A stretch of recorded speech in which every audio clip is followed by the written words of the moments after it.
Greetings from the Eastern Democratic Republic of the Congo. Goma, to be precise. It's a city about the size of Galway. Well, to be really precise, from the Bosco Institute, which is... Hold on, I'll give you a look at the man himself here now. There's Bosco, who was a priest in Italy in the 1850s, who started looking after street kids. And fast forward 170 years, and there are Bosco Institutes, which are orphanages. Here, for example, there's an orphanage. There's also a primary school. There's also a secondary school that's really focused on technical. It's like a technical college. People can learn how to do tailoring, carpentry, plumbing, mechanics, woodwork, all sorts.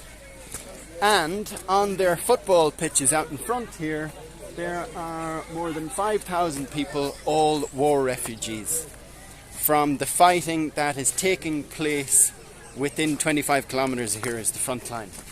So Goma, size of Galway, is now home, in addition to its usual population, to about 1 million people who are war refugees, spread across more than 100 different sites around the city. Lots of them like this, churches or mosques, where people have just fled and just set up these really basic shelters and living in very tough conditions. The reason I'm talking to you today, the reason I'm at Bosco today, is I've just spent the morning with Father Jack, the head of the school here at Bosco, talking about the results of a survey that we've done with some of his the former orphans that have been looked after and come through the Bosco system, who are now part of a small community group to help the refugees, as well as 8 other small community groups in Goma, who have surveyed 1,700 people with disabilities living in these refugee camps. Of them, 188 who have cerebral palsy. Of them, 50-something who are children who have cerebral palsy.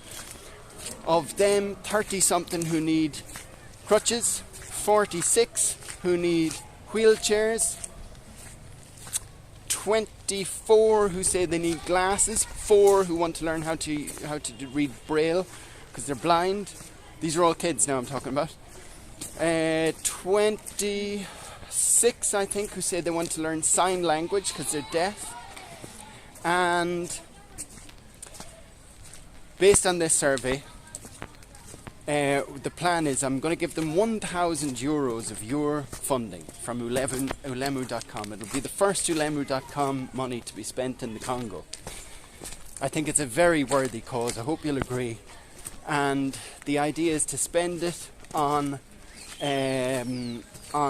crutches, physiotherapy, or trips to physiotherapists within the health system here, which is under a whole lot of pressure and strain, but we're just going to see how best it can be used in a kind of case study to see, okay, well, here's what you can do with 1,000 euros to help these kids with disabilities in a month, so that we might demonstrate to some of the bigger organisations with more money, clout, what they could do at budget price working with community groups. So that's really the link also with, it's the same ethos as what we're doing in Malawi. It's how can you find really low cost, sustainable, community owned and community driven solutions to humanitarian needs.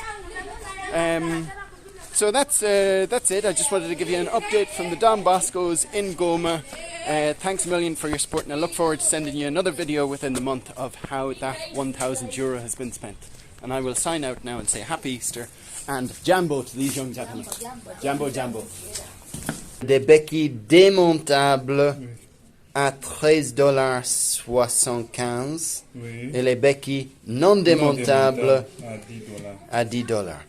Les petits grandissent. C'est mieux de faire une béquille démontable, non? Réglable, n'est-ce pas? Qu'on peut régler. Et quelqu'un peut adapter vraiment exactement, non, à sa taille. Pour pouvoir se déplacer facilement sans difficulté. C'est ça que vous avez préparé. C'est ce que j'ai préparé ici. Alors, qui a fabriqué ça? Ce sont les élèves du centre de formation professionnelle Bosco. Mon Carmel, ouvre un bazar. Ah oui, ça doit toujours être